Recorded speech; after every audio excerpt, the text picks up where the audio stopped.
Saber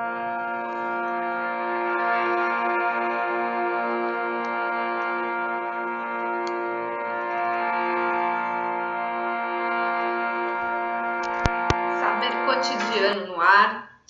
Estamos aqui hoje para debater um tema que está aí na pauta de algumas redes, que é a questão do relativismo cultural.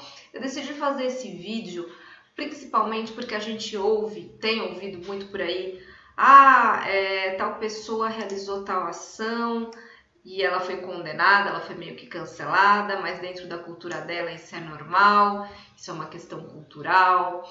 Ou, a gente explica esse comportamento porque ele é cultural, porque ele é isso, porque ele é aquilo. Só que muitas vezes quem utiliza deste argumento não tem a dimensão do que é de fato falar que uma questão é cultural. Para além de estar dentro do senso comum associado a isso é algo relativo a determinada cultura, isso é normal para determinado povo, para determinada etnia, dentro de um determinado território, esse tipo de comportamento que parece estranho a uns é familiar, a outros e não gera tanto estranhamento, a gente percebe uma certa banalização do termo cultural, como se isso fosse o suficiente para explicar o porquê das pessoas tomarem determinadas atitudes. Só que não é bem assim. E hoje aqui a gente vai falar então dessa ideia do relativismo cultural, que no fundo é a teoria que está embasada, né? A teoria que perpassa todo esse tipo de argumento e que tem a ver, obviamente, com uma série de estudos, enfim, antropológicos que foram conduzidos ao longo do tempo e que trouxeram para a gente essa noção do relativismo cultural. Quem cunhou esse termo foi o Boas, né? Na época que o Boas colocou esse termo de relativismo cultural, ele estava muito mais preocupado em colocar as culturas todas no mesmo patamar de equivalência, uma vez que a gente vinha de uma época, né, de, digamos assim, determinismos e escalas culturais de desenvolvimento, falácias, né, que a gente sabe que foram combatidas ao longo dos anos pela própria antropologia. Afinal de contas, somos todos seres culturais, cada um em seu país, cada um em seu contexto, produzindo soluções diversas para os problemas que a gente enfrenta e que a gente considera, então, necessário produzir essas soluções. E não é que uma solução seja melhor do que outra, mas apenas que nós produzimos de forma diferente, porque nós enxergamos as coisas de modo diferente. E quando o Boas, então, cunha esse termo, ele está muito mais preocupado em equiparar as culturas e falar, olha, existem culturas diferentes e cada uma faz de um jeito, muito mais do que justificar, tal povo faz isso porque isso é cultural, tal povo faz aquilo porque aquilo é cultural. Não, isso tem muito mais a ver com um argumento que foi apropriado, digamos assim, dos estudos de relativismo e tomou a frente, né, para a gente pensar a questão do relativismo. Só que as coisas evoluem, né? O planeta está do jeito que está, a gente percebe processos de mundialização, de globalização, questões próprias relativas a direitos humanos, a direitos das mulheres, a direitos das crianças. A gente vê denúncias aí de abusos, denúncias de pedofilia, denúncias de violências diversas contra vários povos e que muitas vezes se utiliza o rótulo da cultura para justificar determinados abusos sob o argumento de que isto seria cultural. Muito bem, então a primeira coisa que a gente tem que pensar é quanto a ideia do relativismo cultural, ela meio que se mescla, né, com esse tipo de pensamento para justificar, digamos assim, a permanência de determinadas relações de poder. Ou mais do que isso, né? A gente percebe um certo relativismo moral aí, que não é nem cultural, é uma confusão, é uma zona cinzenta entre o que é de fato cultura e o que é de fato moral. Por quê? Porque dentro das sociedades, dentro das estruturas de pensamento, de concepção, de significados, dentro das culturas, existem elementos que são de intolerância, de discriminação, de preconceito, e todos esses princípios, ao falar que eles são culturais, legitima-se essas intolerâncias e a passividade dos indivíduos e das próprias instituições diante dessa questão, né? Então tem um risco, né, de homogeneizar tudo que é prática prejudicial sob o signo de cultural, sendo que na verdade se está diante de questões mais morais do que culturais, né? Questões relacionadas a fundamentalismos religiosos, questões relacionadas ao cerceamento de direitos de mulheres, questões relacionadas a violências praticadas, enfim, tudo isso acaba se vinculando como se fossem códigos culturais, sendo que na verdade são códigos morais. E é possível a gente argumentar isso porque dentro do próprio sistema social, dentro dessas próprias sociedades, a gente percebe movimentos de resistência, movimentos de pessoas que pensam de forma diferente, que são reprimidas, obviamente, mas a gente sabe que existem outras maneiras de pensar, ou seja, não há uma hegemonia, né? A gente poderia dizer em determinado momento que a questão cultural, de alguma maneira, ela se firma. Tudo bem que a cultura é modificada a todo momento, mas tem um corpus da cultura que é o hegemônico e que ele se firma, né, por um determinado período de tempo. Só que as coisas podem mudar, né? E a gente percebe essas diferenças, a gente percebe essas fricções dentro dos próprios sistemas sociais, em que mostram pra gente que a gente não está diante da passividade, né? A gente está diante de uma estrutura a qual todos obedecem e devem obedecer, que é a nossa cultura, né? Há elementos culturais, por exemplo, da sociedade brasileira, que estão sendo altamente rechaçados, questionados, principalmente relacionados à homofobia, transfobia, machismos, sexismos e todos os outros tipos de violência.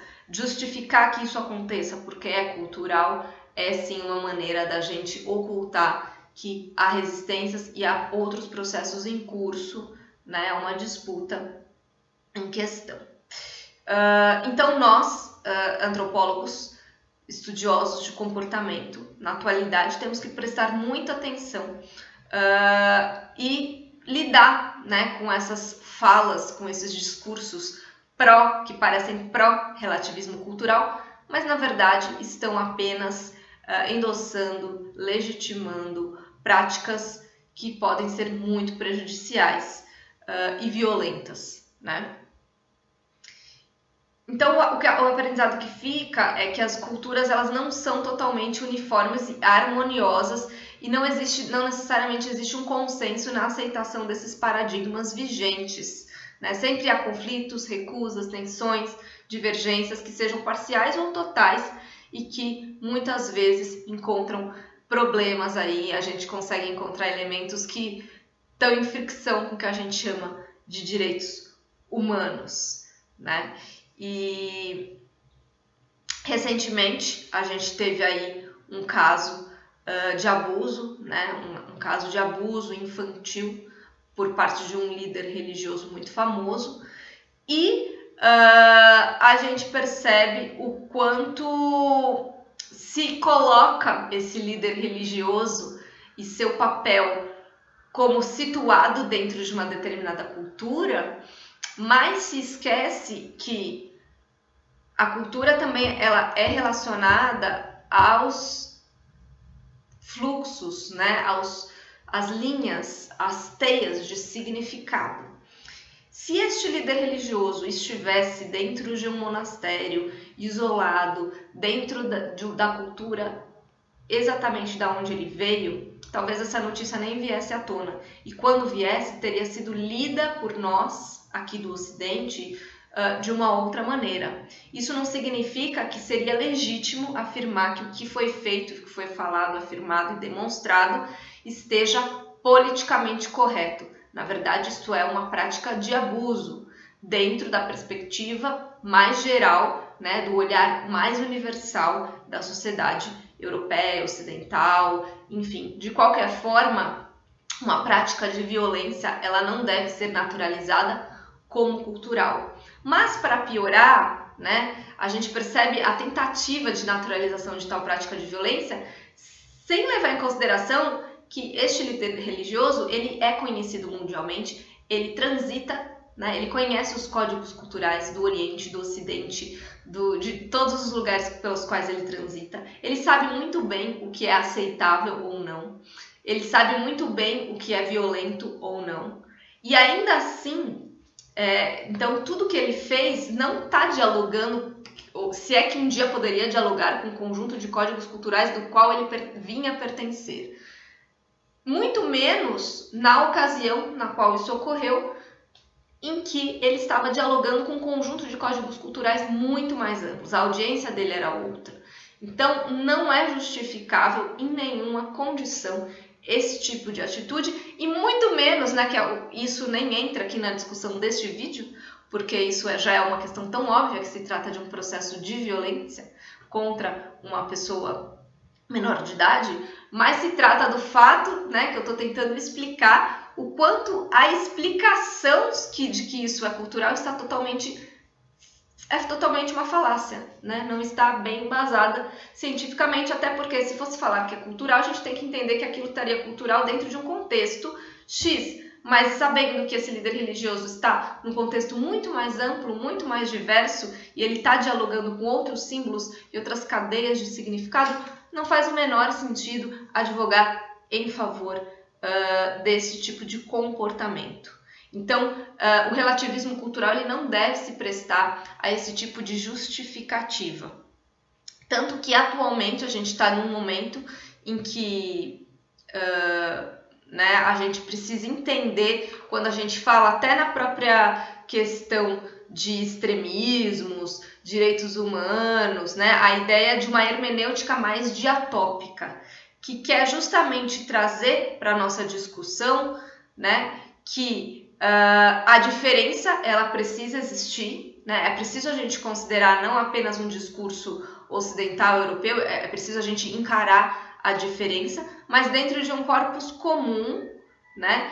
Considerando que as culturas são incompletas, elas estão em conflito, elas têm as suas divergências com relação a determinados princípios, mas do que a gente fala de dignidade dos seres humanos, de dignidade das pessoas, da não violência contra as pessoas, isso tem que estar no mesmo patamar, né? É óbvio, não há como justificar, não há como passar pano para atos violentos, dizendo que são culturais. É claro que há muitas nuances aí.